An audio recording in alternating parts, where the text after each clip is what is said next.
આજ તો હવારમાં શાકભાજીવાળા ભાઈ આવ્યા એટલે મેં સરસ મજાનું બધુંય શાકભાજી લઈ લીધું. અને શાકભાજીમાં એવું બધું મસ્ત મસ્ત હતું કે મને લેવાનું મન થઈ ગયું. ફુલાવર ને મરચાં ને એવું બધું લઈ લીધું.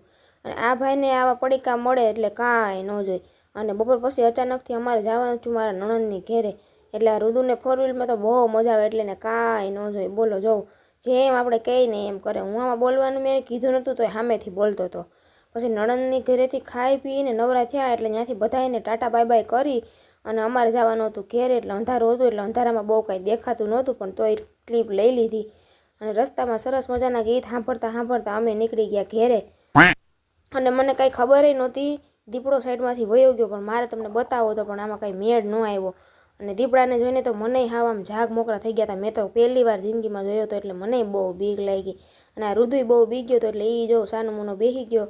પછી કાંઈ નહીં, હાલો હવે તો મળશું નેક્સ્ટ વિડીયોમાં. આવજો.